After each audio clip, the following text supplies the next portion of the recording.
Bismillahirrahmanirrahim. Assalamualaikum warahmatullahi wabarakatuh. Alhamdulillah wassalatu wassalamu ala Rasulillah Muhammad ibn Abdullah wa ala alihi wa sahbihi wa man walah wa ba'd. Faya ibadallah usi nafsi wa iyyakum bitaqwallah faqad fazal muttaqun fala tamutunna illa wa antum muslimun. Faqala ta'ala Ya ayyuhalladzina amanu taqullaha haqqa tuqatih wa la tamutunna illa wa antum muslimun. Keluargaku sekalian yang terhimpun di dalam Pertagas, Pertamina Gas, kita mengawali dengan bermohon kepada Allah semoga siapapun yang berada di ruangan ini atau terhubung dalam kajian ini, semoga senantiasa dijaga, diberkahi dan dilindungi dalam kebaikan oleh Allah Subhanahu wa taala.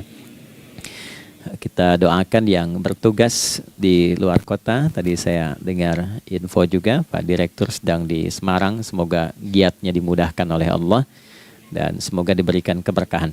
Ada satu bagian yang penting amanat Nabi di hadis Muslim pada satu sifat kepemimpinan. Bahwa di antara sifat pemimpin dan yang dipimpin itu harus selalu membangun kekompakan dengan nilai cinta dan doa. Ini yang sering dilupakan. Nabi pernah menyampaikan dan penyampaian ini, hadis ini didokumentasikan oleh Imam Muslim dalam satu kalimat yang singkat, padat tapi mengikat.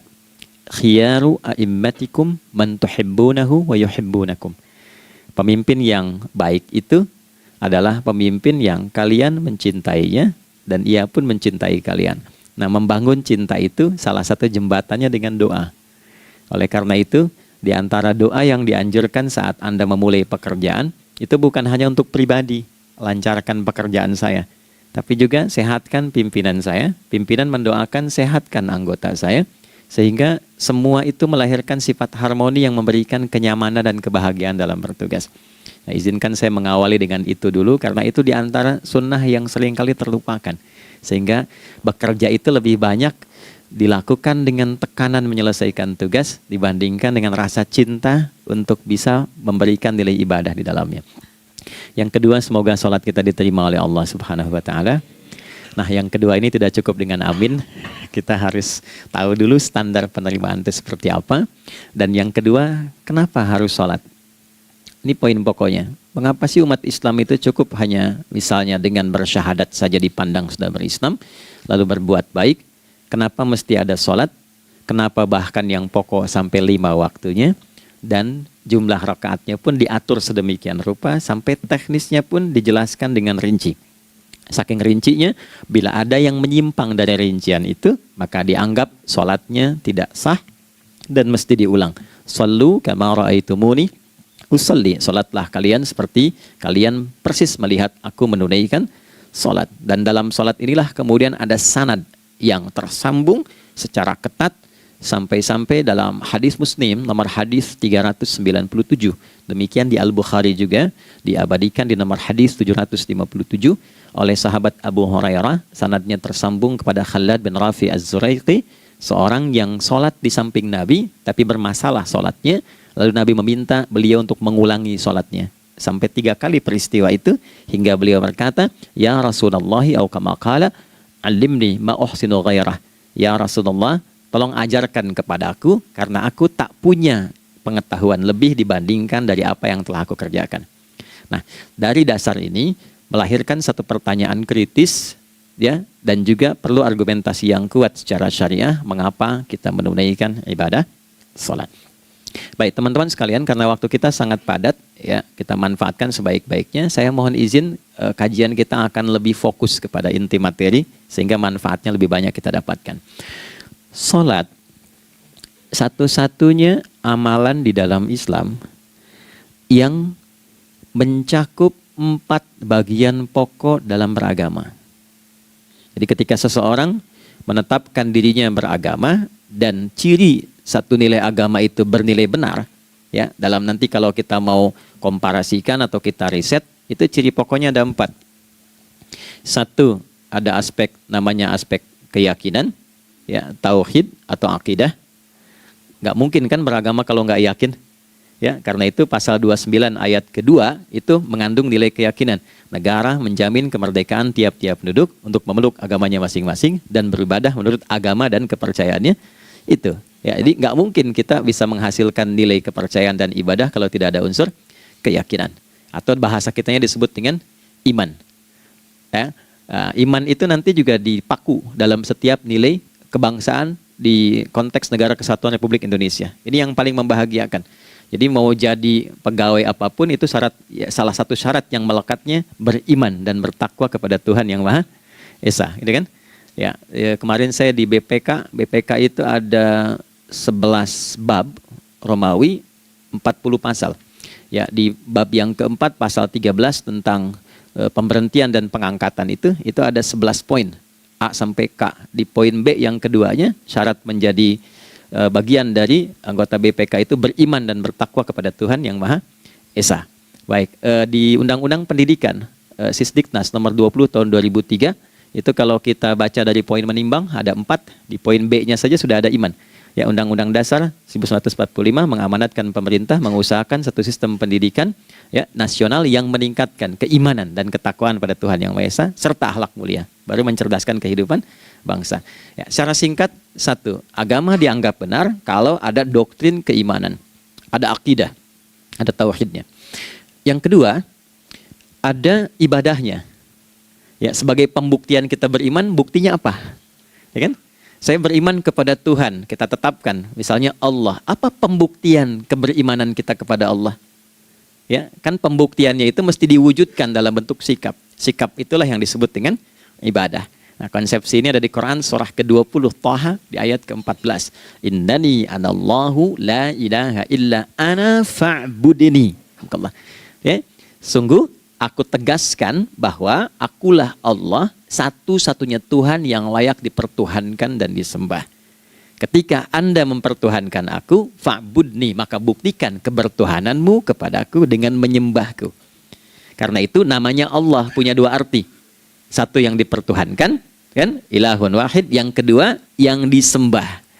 Ya, jadi yang dipertuhankan dan disembah. Oke. 3.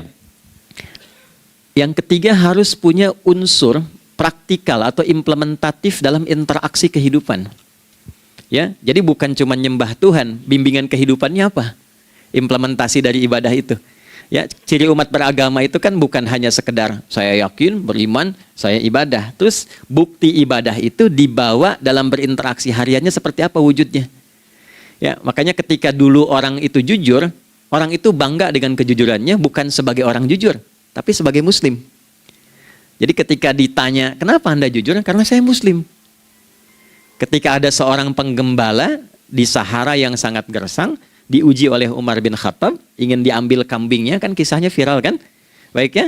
Oh, tapi ini bukan punya saya. Bilang aja pada tuan Anda, kalau kambingnya hilang satu dimakan serigala. Lantas di mana Allah?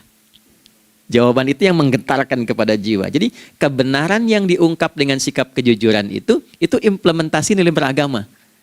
Nah, jadi praktek ibadah ada di muamalah.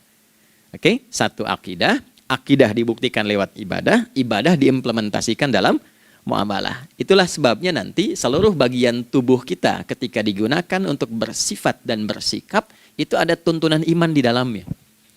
Oke? Misal, saya tanya begini ya. Ini mukaddimah ya, kita belum mulai nih. Saya tanya gini, apa fungsi mata? Tuh kan, sudah keliru kan? Nah, kalau hanya melihat, hewan juga melihat. Ya, coba kambing melihat, ya kan? Elang melihat. Lalu apa bedanya fungsi mata kita dengan mata hewan?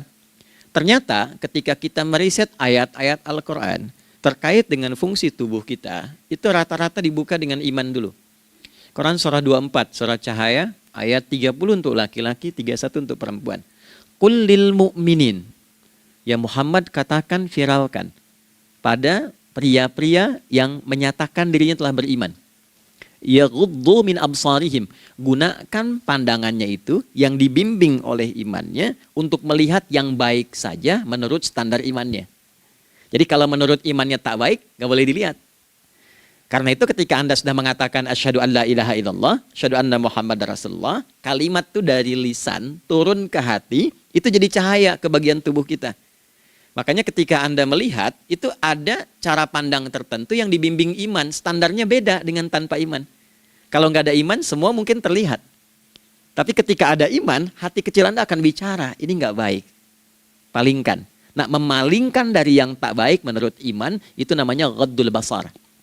Oke? Perempuan juga begitu, setara. Wa kullil mu'minati yaghdudna min absarihinna. Dan katakan pada setiap perempuan yang menyatakan dia beriman, maka gunakan pandangan itu dengan bimbingan imannya. Ketika tak baik menurut imannya, palingkan. Ya, Anda lihat kajian di YouTube, terus ada iklan kan? Nah, terus menurut standar iman nggak bagus, itu otomatis akan nggak suka itu. Ya, pasti dipalingkan. Ya. Anda kalau naik pesawat tuh ya, tugas keluar tuh, pertagas tugas keluar. Kalau pramugari lagi demo tuh yang dilihat pramugarinya apa demonya dulu. Nah, iman itu akan bekerja di situ tuh. Ya, palingkan tuh. Nah, sama dari mata turun ke, jangan langsung ke hati aja, ke lisan dulu kan. Ya, ke mulut kan. Itu mulut tuh ketika digunakan fungsinya, imannya disebut dulu. Ya, Quran surah 49 ayat 11 misalnya, ya. Ya ayyuhalladzina amanu, imannya dulu. La yaskhar qaumin qaum. Ayat 12-nya la yaghtab ba'dukum ba'dha. Hai orang-orang yang telah menyatakan beriman. Kalau pakai alladzina disebutkan 1080 kali dalam Al-Qur'an, itu kalimatnya diksinya singkat, padat, mencakup semua tanpa sekat. Oke, jadi kalau laki-laki, perempuan, tua, muda, besar, kecil, beda strata, duniawi, itu semua tercakup di dalamnya. Hei semua yang telah menyatakan beriman, gunakan imanmu untuk membimbing lisanmu bertutur. Kalau masih merasa punya iman, jangan gunakan lisan untuk mencela, merendahkan orang. Untuk bergibah, membuat hoax. Didetilkan oleh Nabi, kalimatnya jelas. Man kana yu'minu billahi wal yaumil akhir, falyakul khaira aw liyasmut. Siapapun. Nah, dari alladzina ketika dirinci pakai man. Ya, man itu bentuk tunggal, ya, personal, tapi maknanya general. Jadi kalau Anda, saya, kita baca ayat atau hadis ada man, posisikan Nabi sedang bicara ke kita. Ya, hei Adi Hidayat, posisikan Nabi bilang gitu tuh. Kalau engkau merasa beriman sama Allah dan yakin dihisab di hari kiamat, jaga lisanmu. Katakan yang baik dengan bimbingan imanmu, tak mampu engkau diam. Jadi cukuplah suami istri itu menggunakan satu hadis ini, pasti sakinah itu muncul dalam kehidupan rumah tangganya. Ya, itulah sebabnya kenapa sakinah didahulukan dibanding mawaddah. Hati-hati ya, Mbak, walaupun namanya sakinah nggak ada ini nggak akan datang tuh ketenangan tuh. Ya, ada yang tahu nggak rahasianya? Kenapa sakinah duluan dibanding mawaddah? Ya, 5 juta. Ya, waktu habis karena padat sekali. Maddah jamaknya mawaddah, rasa kasih yang tumbuh dari pemberian materi. Jadi kalau rumah tangga itu ingin cenderung pada kebahagiaan, boleh berbagi dengan materi. Ya, istri cemberut, ya Anda datang dengan senyuman, sayang, kenapa? Ya, ini emas 2 kilo, ya. Nah itu pasti sehat lagi tuh. Ya, itu mawaddah. Tapi maaf, walaupun Anda mapan bekerja, harta cukup melimpah, ruah, tapi tidak ada ketenangan di rumah tangga, tidak ada sakinah, maka hampa kehidupan rumah tangga itu. Itulah sebabnya kenapa di Quran sakinah lebih dulu dibandingkan dengan mawaddah. Saya tanya ibu deh, ibu pilih mana? Kaya tapi gelisah atau miskin tapi tenang? Oke. Saya paham itu. Saya paham. Suami juga sepakat semuanya. Ya, artinya apa? Kita nggak bisa menghilangkan unsur ketenangan. Oke, itu hanya pembuktian argumentatif ya, supaya kajiannya lebih kepada argumen. Jadi ada akidah terkorelasi dengan ibadah, implementasinya di aspek muamalah. Nah, nanti cara bermuamalahnya diatur lewat akhlak namanya. Bagaimana bermuamalah yang baik? Kan Anda, maaf ya, berekspresi kepada pimpinan dengan kawan kan berbeda. Oke, kepada orang tua dengan anak kan lain. Nah, yang mengatur interaksi kita sehingga terjalin harmoni yang baik, itulah yang disebut dengan akhlak. Nah, 4 poin inilah yang menjadi inti dakwah Nabi SAW ketika diutus oleh Allah Subhanahu wa Ta'ala. Memastikan 4 ini bisa optimal kita lakukan dalam kehidupan. Bonusnya yang kelima, selalu meningkatkan inovasi sehingga selalu mendapatkan hal baru dalam kehidupan. 5 ini digabungkan di Quran surah kedua Al-Baqarah di ayat 151. Kama arsalna fikum rasulam minkum yatslu alaikum ayatina. 1, Oke, wa yuzakkikum 2, akhlak, wa yu'allimukumul kitaba 3, wal hikmah 4, 5, wa yu'allimukum ma lam takunu ta'lamun.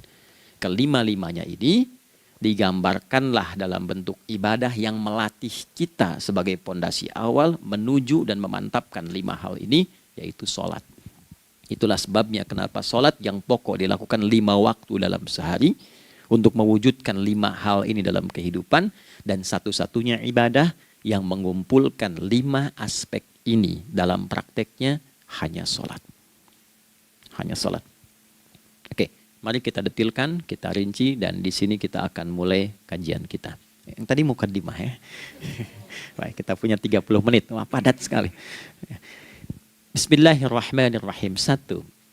Sholat adalah perwujudan iman seorang hamba. Karena itulah kalimat sholat pertama kali disebutkan dalam Al-Quran, itu letaknya setelah kalimat iman. Al-Baqarah ayat 3, Alladzina yu'minuna bil ghaibi wa yuqimunas sholat. Orang-orang yang telah menyatakan beriman dan konsisten menjaga imannya. Beda alladzina amanu dengan yu'minun. Amanu telah beriman. Tapi kalau dia komitmen dan konsisten terus menjaga imannya sampai saat dia berpulang pada Tuhannya, maka berubah nanti bentuknya kalau di bahasa Arab jadi mudhari'. Kalau di bahasa Inggris kan tuh punya 3 arti, present, continuous, and future.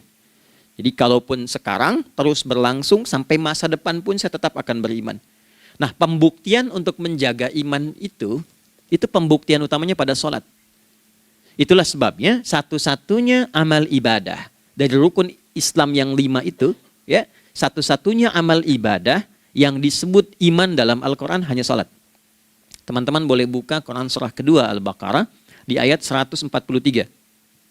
Ya, di pertengahan ke ujung ayatnya. Saya percepat. Wa ma kana Allahu liyudhi'a imanakum. Dan Allah nggak akan pernah menyia-nyiakan sholat seseorang yang dikerjakan karena imannya. Ayat ini turun, ketika ada terjadi pergantian arah kiblat dari yang tadinya semula ke Masjidil Aqsa, lalu berputar 180 derajat, beralih ke Masjidil Haram. Nabi sedang berada di luar Madinah. Madinah tempo dulu, wilayahnya nggak seluas cakupan sekarang. Oke, kalau diilustrasikan area sekitaran Masjid Nabawi sekarang itulah Madinah lah. Di luar itu sudah di luarnya. Nah, Nabi sedang sholat, riwayatnya banyak menyebutkan, ada yang mengatakan zuhur, ada asar, ada maghrib. Di pertengahan itu turunlah Al-Baqarah ayat 144. Qad nara taqalluba wajhika fis sama' falanuwalliyannaka qiblatan tardaha fawalli wajhaka syatral masjidil haram. Maka berputarlah dengan turunnya ayat ini 180 derajat menghadap ke arah Masjid Al-Haram.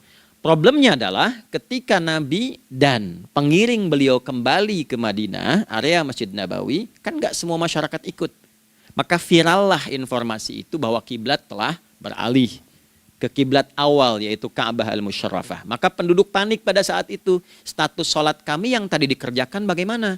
Karena sedang nggak bisa diulang, sudah pindah waktu. Maka turunlah kemudian firman Allah yang Al-Baqarah 143 itu, wa ma kana Allahu liyudhi'a imanakum.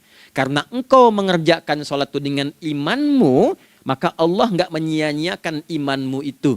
Maksudnya apa? Walaupun arah kiblatnya tidak tahu mengarah kepada sisi yang belum berubah, tetap dihitung pahalanya sempurna karena imannya. Nah, ini nanti yang menjadi landasan turunnya Al-Baqarah ayat 115. Walillahil masyriq wal maghrib fa aynama tuwallu fathamma wajhullah. Kalau Anda sedang tugas nanti di lapangan, lalu sulit menemukan arah kiblat.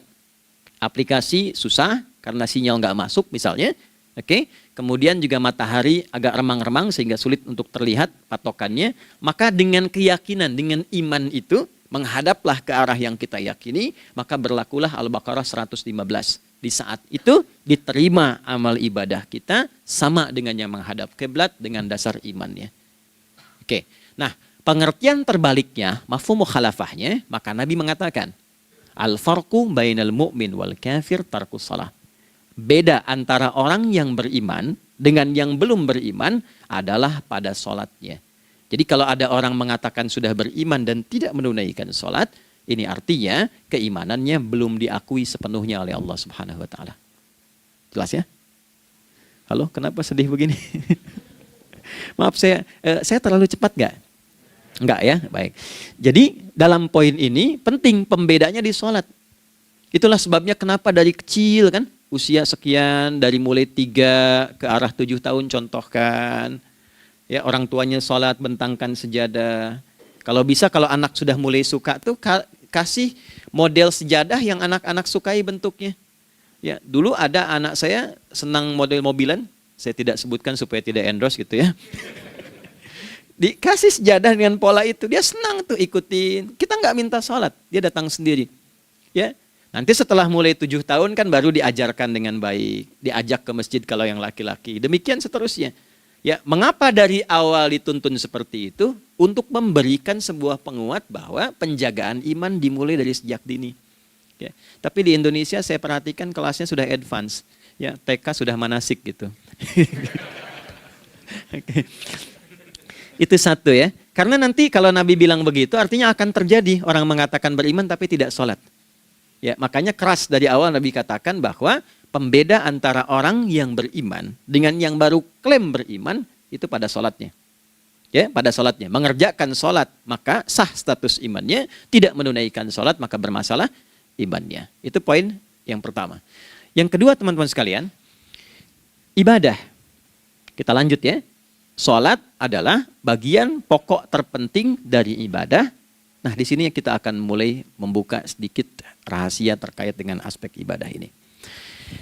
Teman-teman sekalian, ternyata sholat ini ketika oleh Allah diturunkan dalam Al-Quran, dalam konteks penunaian ibadah, bukan berarti hanya mengkoneksikan atau mengkorelasikan hubungannya dengan iman saja, bukan. Karena saya beriman, saya buktikan ibadah nyembah Allah lewat sholat. Dalilnya Quran surah ke-20 ayat 14. Innani anallah la ilaha illa ana. Aku tegaskan akulah Allah, nggak ada Tuhan yang layak dipertuhankan dan disembah kecuali saya. Fa'budni, kalau Anda telah menyatakan beriman padaku, buktikan keberimananmu dengan menyembah saya dalam ibadah. Bentuknya bagaimana ya Allah? Teruskan ayatnya. Wa aqimis sholata. Tunaikan sholat sebagai bukti ibadah. Itu li dzikri, sebagai zikir kepadaku. Jadi korelasi antara ibadah dengan iman, sudah kita sebutkan dalilnya. Sekarang ibadahnya tersendiri ketika ditunaikan, apa manfaat dari ibadah itu? Mengapa mesti ada 5 waktu? Dan apa turunan manfaatnya dalam kehidupan kita? Kalau kita mengerjakan itu, dampaknya kepada kehidupan kita apa? Nah, inilah indahnya di dalam Islam, dijelaskan dalilnya, diberikan contohnya, diberikan alasannya, dan yang paling indah, diberikan penjelasan dengan detail tentang manfaat-manfaatnya. Ini tidak ditemukan di dalam konsep keyakinan manapun. Kalau teman-teman boleh mau riset silahkan. Ada nggak satu keyakinan agama tertentu yang dari ibadahnya itu diatur? Cara memulainya, bacaannya, detailnya, manfaatnya, waktunya, sampai dengan hasilnya, sampai kiamatnya. Ini menunjukkan bukan karya manusia. Bukan karya manusia. Kalau karya manusia setiap orang bisa buat itu. Ya, ketika ini menunjukkan bukan karya manusia, maka pertanyaannya dengan cara apa lagi Allah memberikan pembuktian pada kita bahwa Ia Tuhan yang hak yang harus kita sembah. Nah, kalau sudah paham, mari kita rincikan turunan tentang sholat ini. Kita mulai satu-satu teman-teman sekalian dari waktu sholat. Seperti kita ketahui waktu sholat ada 5. Tapi yang sering kita dapati dari yang 5 ini tidak semua orang mengetahui tentang makna dari nama dan pembagian di waktu ini. Yuk kita mulai rincikan. Sholat yang pertama namanya apa? Gak usah khawatir, menang gak dapat hadiah kalau benar. Salah juga keterlaluan. Oke, 1 subuh. Dia satu-satunya nama sholat yang punya 2 nama ya. Subuh dan fajar. Oke, Pak Fajar, Pak waktu sholat. 2, zuhur. 3, asar. 4, maghrib. 5, isya. Oke, rumus hitungannya 24, 4, 3, 4. Ya. Rumus bilangannya 24, 4, 3, 4. Kalau mau tanya nomor koneksi dengan Allah, 24, 4, 3, 4, 2 subuh, 4 zuhur, 4 asar, 3 maghrib, 4 isya. Oke, pertanyaannya, apa artinya nama itu? Selama ini jangan-jangan kita hanya tahu namanya, tapi tidak memahami maknanya. Itu poinnya. Oke, sekarang mari kita mulai. Izin saya tidak punya kemampuan untuk menuliskan, ya, karena memang saat ini terbatas, tapi kalau diperkenankan bisa kita coba uraikan sedikit. Baik. Ya, bismillah, jazakallah khair. Mohon fokus baik-baik karena waktunya tinggal 21 menit lagi. Izin saya pastikan dulu ya supaya terlihat dengan baik. Ibu kelihatan di sana? Bagus. Saya kira tuh hanya di Sumbawa Barat. Ternyata di Pertagas pun perempuan-perempuannya imannya luar biasa. Maksudnya belum saya tulis sudah kelihatan. Imannya luar biasa. Oke, kita mulai dari yang pertama ya. 5 waktu sholat. Kita mulai dari 1 dulu. Subuh, teman-teman saya turunkan dulu ya. Izinkan saya tulis pakai bahasa Arab dulu supaya gampang. 1, dia punya 2 nama. Yang angka Arab ya. Kalau yang gini angka Hindi. Anda yang di admin di komputer pasti tahu. Ada Fajr. Kata subuh ditemukan di Al-Quran surah ke-81 At-Takwir ayat 18. Kalau keliru tolong diingatkan. Was-subhi idza tanaffas. Quran surah 81 ayat 18. Ya. Enggak usah di ilmu utak-atik ya. Oh ini kenapa 81 kalau dibalik 18? Itu cocok logi. Ya, abaikan aja itu. Ya. Fajar agak banyak di Quran terkait dengan nama salatnya ada di Quran surah ke-17 di ayat 78. Aqimis salata liduluki syamsi ila ghasaqil laili wa Qur'anal fajr. Inna Qur'anal fajri kana masyhuda. Yuk kita mulai ke maknanya dulu. Ingat rumusnya ya. Rumusnya ini selalu begini rumusnya. Aqidah selalu punya korelasi dengan ibadah. Ibadah selalu punya korelasi dengan muamalah, interaksi harian kita. Muamalah hiasannya adalah akhlak. Nah, barulah kemudian di sini muncul inovasi dalam kehidupan, hal yang baru. Hidup ya, yang mengacu pada 2 kebahagiaan yaitu dunia dan akhirat. Ya, konsepsi ini nanti ditemukan di Quran surah ke-2 Al-Baqarah ayat 201 dan menjadi doa paling favorit umat Islam Indonesia saat ini. Rabbana atina fid dunya fil akhirati. Oke, ya cukup. Subuh. Ini rumus dasarnya. Dari akidah kita beriman, pembuktian imannya lewat ibadah salat. Apa hubungan salat dengan aktivitas harian kita? Subuh asalnya terkorelasi dengan kata asbah. Oke? Asbah itu asalnya sesuatu yang sudah siap dengan rencana yang matang. Baik, orang Arab tuh kalau bertanya begini, kaifa asbahta ya akhi? Kaifa asbahti ya ukhti? Bagaimana kabarmu di pagi ini? Itu bukan hanya nanya kabar kesehatan. Beda dengan kaifa haluk, beda. Ya, itu bertanya bagaimana kabarmu hari ini, aktivitasmu bagaimana? Lancar, sudah siap, planning bagus dan sebagainya. Ya, itulah sebabnya ketika Allah bersumpah dengan awal waktu, penandanya adalah planning kegiatan. Ya, was-subhi dan aku bersumpah demi waktu subuh, awal mula untuk berkegiatan, idza tanaffas, apabila sudah mulai bergerak bersamaan dengan nafas yang keluar itu, maka sudah jelas rencana yang dibuat. Ya, jangankan kita, semua alam itu, semesta itu seluruhnya bukan hanya bertasbih, tapi beraktivitas dalam tasbihnya. Di waktu subuh, matahari sudah mulai bersinar kan? Ya, dan sinarnya mengambil manfaat loh. Mengandung nilai manfaat, memecah keheningan malam dan menghilangkan kegelapannya. Gelap mulai hilang, datang kemudian sinar yang memberikan kita bimbingan untuk beraktivitas. Tumbuhan dimulai waktu itu sudah mengeluarkan oksigen, menyerap karbon dioksida. Saya waktu di Utrecht, di Delft di Belanda, ya, saya coba ingin membuktikan. Kan adzan nggak terdengar keluar ya. Jadi sebelum waktu subuh itu saya keluar, kebetulan flatnya waktu itu dekat area hutan yang agak rimbun, enak gitu, udaranya bagus. Itu sebelum subuh terasa karbon dioksida.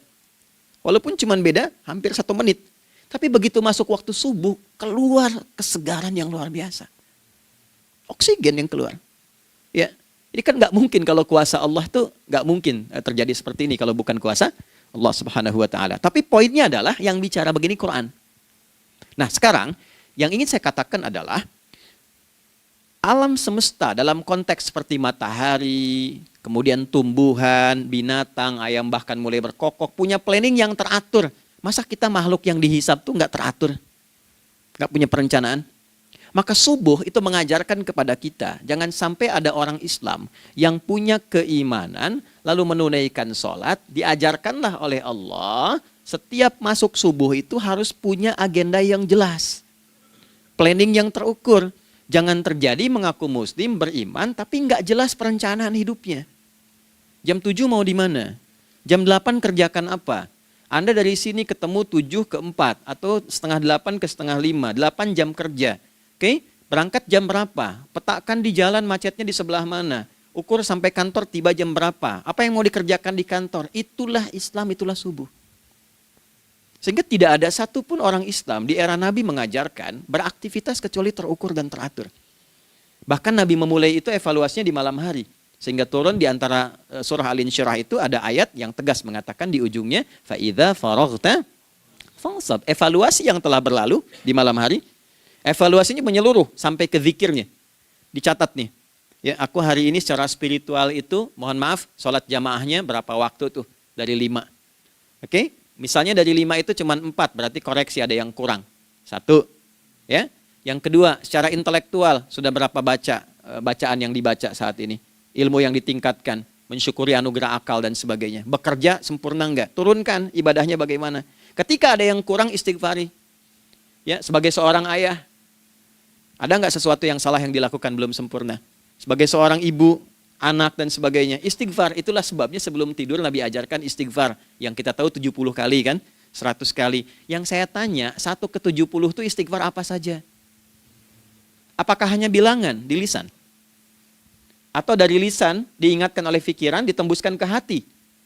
Istighfar sebagai seorang ayah yang kurang maksimal melihat anak dengan baik.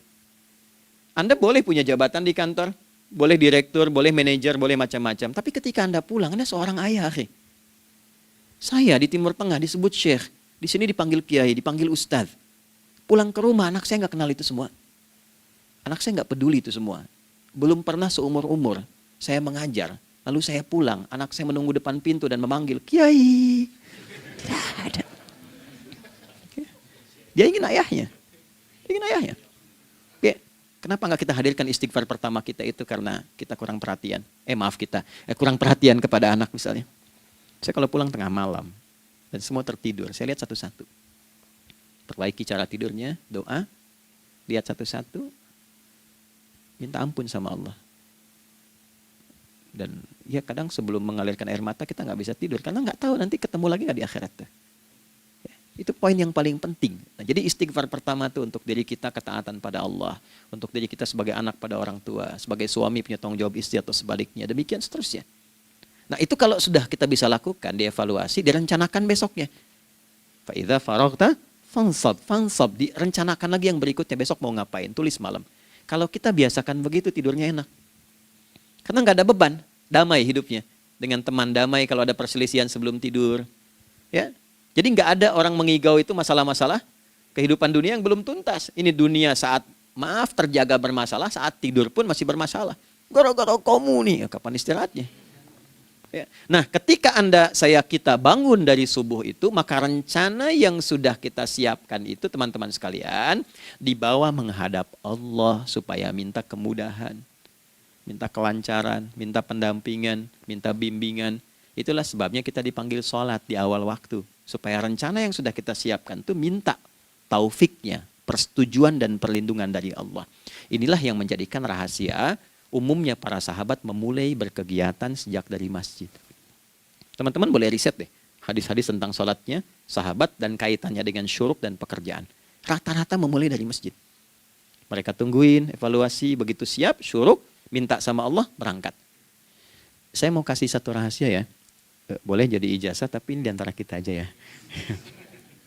Anda boleh lakukan, berangkat ke masjid itu dengan baik. Terus minta misalnya, ya Allah, Kau perintahkan aku untuk berikhtiar, sekarang aku lakukan. Kau perintahkan aku untuk merencanakan, sekarang aku ikhtiarkan. Mohon lindungi, mudahkan, dan berikan bimbingan terbaik untuk mendapatkan hal yang wajar, halal, baik, dan kau ridhai. Anda berangkat. Pulang, Sebelum nyampe rumah, mampir dulu ke masjid. Masjid terdekat dari rumah aja. Sholat 2 rakaat, situ. Ya, sholatnya bisa sholat wudhu, tahiyatul masjid, dan sebagainya. Setelah itu pulang. Doa dulu habis sholat. Ya Allah, aku telah berikhtiar seperti apa yang telah Engkau perintahkan. Sekarang aku memohon rizki darimu seperti apa yang telah Engkau janjikan. Kalau dengan semua ikhtiar ini belum cukup menurunkan rizki darimu, maka mohon tunjukkan padaku saat ini dengan cara apa lagi aku mesti berikhtiar. Oke? Silahkan Anda pulang dengan suasana itu ke rumah. Dan lihat apa yang terjadi. Rasakan bedanya, bedakan rasanya, dan pasti terasa bedanya. Gak ada kesan yang lain pada jiwa. Jadi yang dibawa ke rumah itu bukan aura kantor. Bukan aura jalan yang macet. Tapi ada ketenangan, kenyamanan, dan kenikmatan. Kalau teman-teman mau pakai sunnah sahabat ini dalam dunia pekerjaan, dan Anda lakukan coba sehari ini saja, rasanya pasti beda. Ya, ini bagian pertama.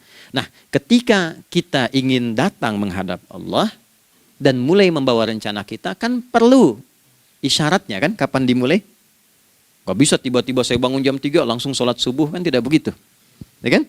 Mesti ada satu sinyal dulu, yang dari sinyal itu ada feedback pada diri kita untuk merespon, gitu kan? Nah, pancaran respon atas sesuatu yang memancar akibat satu hal yang terjadi, kalau di gaya itu kan kalau ada gaya gerak, gaya dorong kan? Ya, kalau nggak salah F1 sama dengan F2 kan? Nah, gaya gerak sama dengan gaya dorong. Geraknya dikit, bunyinya kecil kan? Kencang bunyinya, kencang. Terus ada F berbanding lurus dengan P, hukum Pascalnya. Gaya berbanding lurus dengan tekanan, kan? Semakin banyak gaya, semakin tertekan.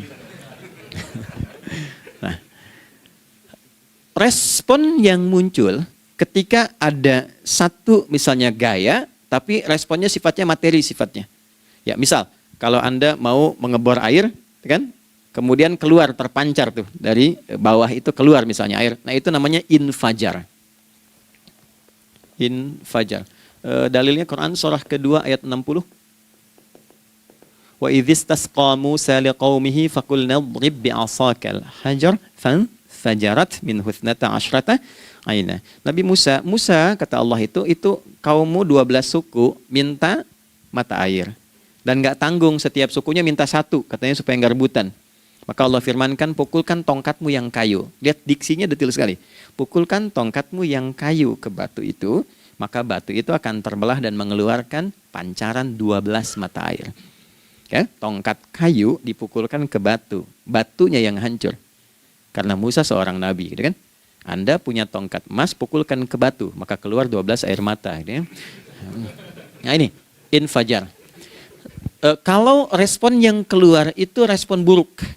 Misal dalam nafsu, kan suka ada trigger ya yang memancing respon, terus nafsu keluar kan?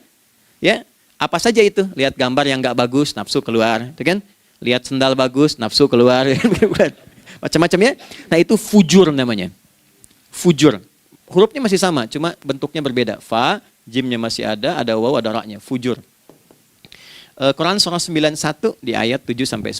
Wa nafsi wa ma sawwaha fa alhamaha fujuraha wa taqwaha. Fujur tembus ke nafas, nafas memerintahkan yang buruk disebut su. Nafas ketemu su jadi nafsu. Makanya nama lain fujur itu nafsu. Dalilnya Quran surah 12 ayat 53. Wa ma ubarri'u nafsi innan nafsa la'ammaratun bisu. Ya, la'ammaratun bisu'i illa ma rahima rabbi. Oke, nafas ketemu su. Teruskan. Tapi kalau pancarannya pada sifat yang baik. Oke?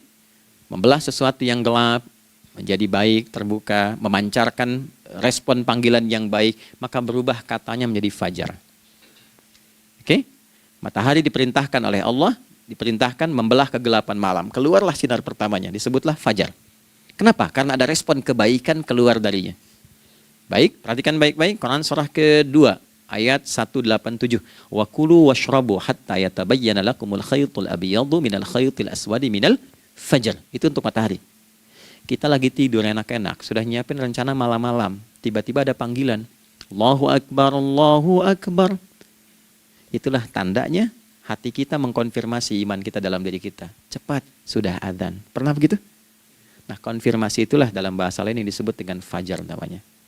Datang. Jadi waktunya matahari membelah disebut dengan fajar, konfirmasinya pun disebut dengan apa? fajar. Ya, jadi bersamaan waktunya dengan dua hal itu, datanglah panggilan. Itu yang dimaksud Quran, hubungan iman dengan konfirmasinya sampai ke sholatnya ada di Quran surah 8 ayat 2. Innamal mu'minuna, iman. Alladzina idza dzukirallahu adzan. Wajilat qulubuhum, iman. Jadi begitu ciri iman itu ada dalam jiwa, dipanggil lewat adzan, kan? Allahu Akbar, langsung merespon, ya Allah sudah adzan. Walaupun setelah adzan ada lagi getaran, baru adzan belum qomat gitu kan. Nah, misal ya. Nah, tapi inilah fajar. Jadi maksudnya rencana Anda ini agak jarang dibahas ya. Mohon maaf, ilmu ini agak jarang. Jadi jangan Anda bilang saya bid'ah, bukan. Ya, bukunya ada, referensinya ada. Cuman karena jarang dikaji, jangan sampai kekurangan pengetahuan menghukumi yang tahu jadi salah gitu. Ini poinnya. Jadi saya kalau bahas satu masalah itu bukunya saya kumpulkan. Tafsir awal sampai akhir yang ada apa, buku-buku tentang sholat apa, baru kita keluarkan. Jadi bagian topik-topik tertentu yang dibahas. Problemnya ketika membahas tentang ibadah cuma dua. Satu tentang bacaan, doanya apa. Yang kedua tentang gerakan, bagaimana mengerjakannya. Yang ketiga jarang dibahas, hikmahnya apa. Padahal rumus dalam ibadah itu dalam fikih tiga-tiga mesti dipakai. Ini Quran surah kedua ayat berapa? Ayat 129. Rabbana wab'ats fihim rasulan minhum yatlu 'alaihim ayatika, ini wa yu'allimuhumul kitaba, ini wal hikmah, ini. Barulah kita mendapatkan sesuatu yang baru. Ya. Ini wa yuzakkikum, dan di 151 Al-Baqarah wa yu'allimukum ma lam takunu ta'lamun. Jadi ini bukan ilmu yang baru, bukan, belum tahu saja. Jadi selama ini yang kita kerjakan jangan sampai terbatas pada ritualnya saja untuk mencukupkan ini. Hubungan ritual dengan ini apa gitu. Ya, jadi subuh ini mengkonfirmasi bahwa ada satu keteraturan dalam kegiatan kita. Ya, alhamdulillah. 2, siang. Oke, setelah subuh, fajar, sholat apa? Zuhur. Oke, saya tanya pada Anda, zuhur itu artinya apa? Sudah, cukup katakan wallahu a'lam. Waktunya terbatas ya. Sahabat ditanya nggak tahu wallahu a'lam. Anda sahabat bukan, tabi'in bukan. Zuhur. Waktu tinggal 4 menit lagi. Oke, teman-teman, kalau kita jeli, ini kan sholat dikerjakan di siang hari kan? Siang itu bahasa Arabnya nahar. Naharun itu siang.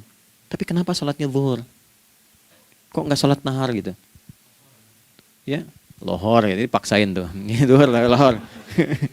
Ya. Terus sore, biar nyambung cepat. Sore, bahasa Arabnya kan masa. Masa al-khir, selamat sore. Kenapa kok sholatnya asar? Kok sholatnya namanya asar? Oke? Maghrib, isya. Isya kan malam kan? Kenapa nggak lail? Lail itu kan malam. Kalau ada yang istimewa di malamnya, itu lailah namanya. Makanya ketika turun Al-Quran disebut Lailatul Qadar. Karena malamnya istimewa. Beda, lail dengan lailah itu beda. Lail itu waktu malam, lailah ada yang istimewa di malam itu. Ya, jamaknya lail, layali, lela, lili, lala, itu malam. Ibu lili, ibu malam-malam. Ya. Zuhur artinya jelas, terang.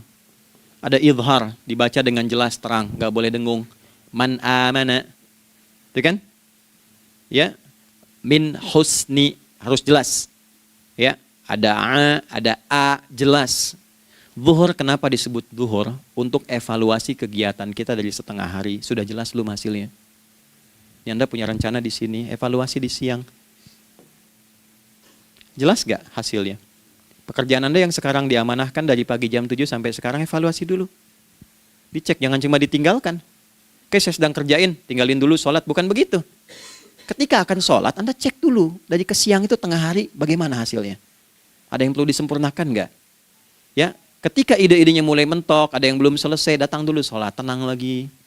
Saat tenang itulah dirumuskan kembali pelan-pelan. Kan lumayan dari jam 12 sampai jam 1. Diisi dengan baik, dilihat. Itu baru dunia ini. Kan kita ngejar ini juga. Karena nanti ayat 200-nya, ada yang cuma ngejar ini. Wa minan nasi may yaqulu rabbana atina fid dunya. Bukan, kalau nggak hafal diam aja. Wa minan nasi may yaqulu rabbana atina fid dunya wa ma lahu fil akhirati min khalaq.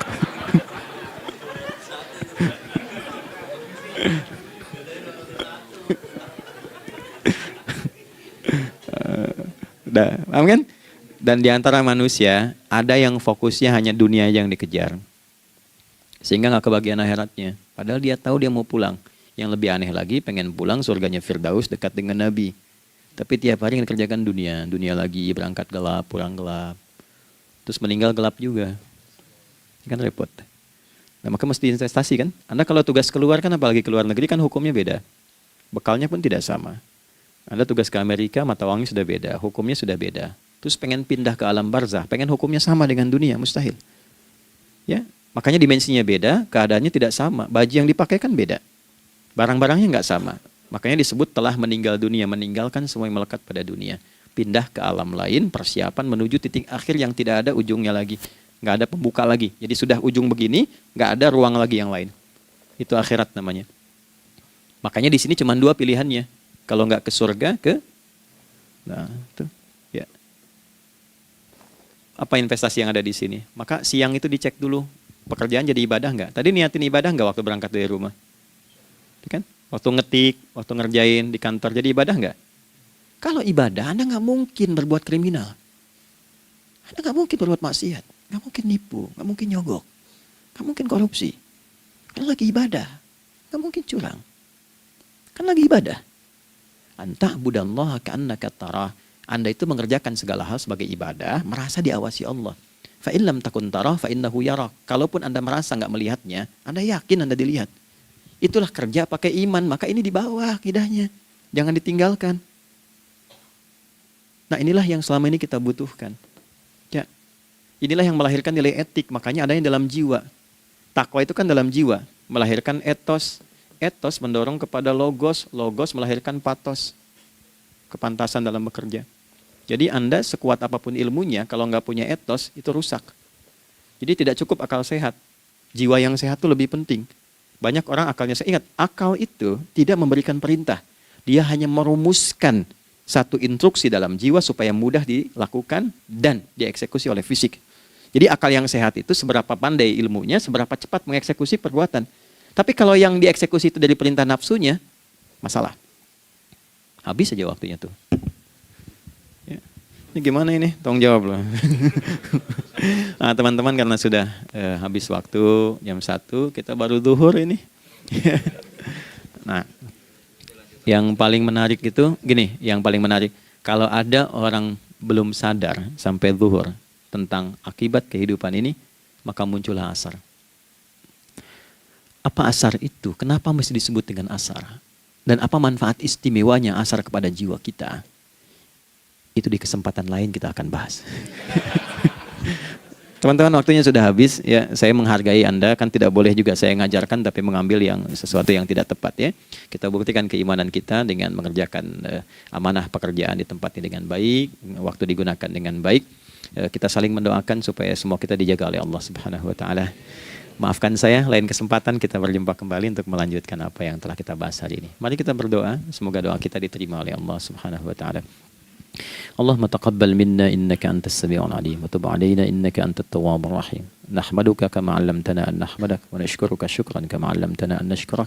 Antal muqaddim wa antal muakhir bi yadikal khair innaka 'ala kulli syai'in qadir. Ya Allah, kami memuji-Mu seperti Engkau mengajarkan kami untuk memuji dan bersyukur atas segala nikmat-Mu seperti Engkau bimbing kami untuk mensyukuri segala nikmat-Mu.